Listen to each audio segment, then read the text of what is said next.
Halo teman-teman, perkenalkan nama saya Adolfus Piadopo, biasa disapa Aldo.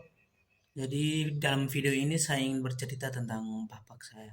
Kisah ini dimulai di sebuah tempat bernama Jawa. Pada tanggal 2 Mei 1984, di sanalah Francis Dopo lahir dengan menghirup udara pertamanya. Tumbuh di tengah keluarga yang kental dengan persaudaraan. Franciscus tidak sendirian. Ia besar bersama 5 orang saudara laki-lakinya. Bisa dibayangkan betapa riuhnya masa kecil mereka. Sebuah rumah yang penuh dengan energi laki-laki, di mana ketangguhan dan kebersamaan menjadi makanan sehari-hari. Tumbuh sebagai laki-laki di antara saudara laki-laki, Franciscus menjadi pribadi yang tidak manja. Ia belajar tentang persaingan sehat, tentang saling melindungi, tentang arti kerja keras sejak usia dini. Nilai-nilai inilah yang kemudian ia bawa saat ia harus merantau dan menempuh pendidikan di SMA Giovanni Kupang. Meski langkah akademisnya di perguruan tinggi sempat terhenti di tengah jalan, hal itu tidak pernah mematikan semangatnya untuk menjadi manusia yang berguna. 2006, awal sebuah dermaga. Tahun 2006 menjadi tonggak sejarah yang paling sakral dalam hidupnya. Di tahun itulah Franciscus memutuskan untuk mengakhiri masa lajangnya dan membangun bahtera rumah tangga bersama wanita pilihannya, Scholastica Maria Erminanu. Pernikahan yang dimulai 20 tahun silam itu bukanlah perjalanan yang selalu mulus. Namun, Franciscus adalah mahkota yang tangguh. Dari ikatan suci ini, mereka dikaruniai 5 orang anak, 1 laki-laki yang mewarisi ketegasannya, dan 4 orang putri yang menjadi permata hatinya. Kehadiran 5 anak ini menjadi bahan bakar utama bagi Franciscus untuk terus bekerja keras tanpa mengenal kata lelah.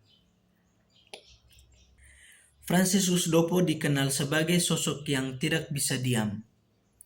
Ia adalah pekerja keras yang percaya bahwa setiap tetes keringat yang jatuh secara halal adalah berkah bagi keluarganya.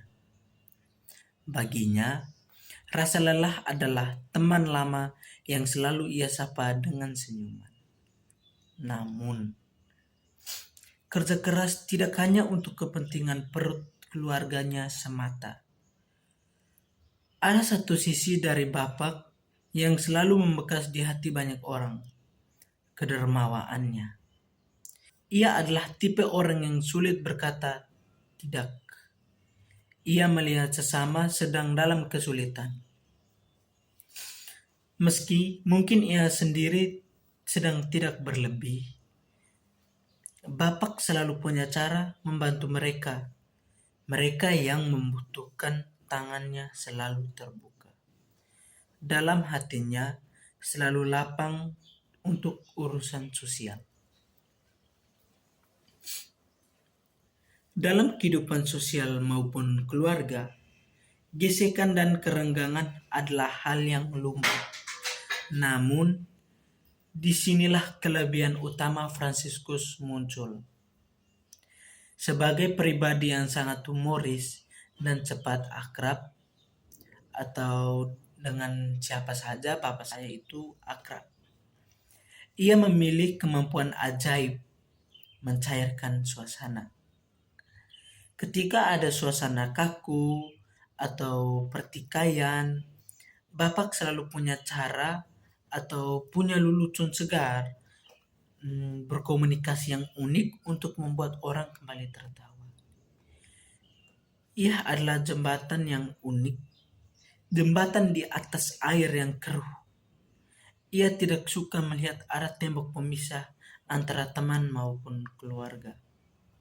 Maka tidak heran lingkungan pertemanannya sangat luas. Dari orang biasa hingga tokoh-tokoh penting, semua merasa nyaman berada di dekatnya. Setiap manusia punya sisi unik dalam kebiasaannya. Bapak adalah seorang perokok, sebuah cara baginya untuk melepas penat setelah seharian bekerja keras. Namun, ada prinsip yang ia pegang teguh. Ia sama sekali tidak menyentuh alkohol. Di tengah lingkungan sosial yang terkadang akrab dengan minuman keras, Bapak tetap pada pendiriannya. Hal ini menunjukkan bahwa ia adalah pria yang punya kendali atas dirinya. Ada satu memori yang sering diceritakan kembali dengan tawa saat kelahiran anak pertamanya. Saat itu Bapak tidak berada di samping Mama karena ia sedang asik bermain bola antar desa.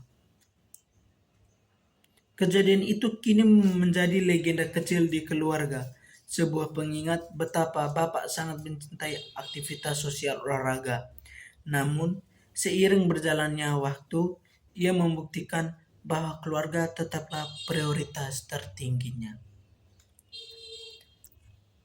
Oke teman-teman semua, itu saja sekian dari saya. Terima kasih.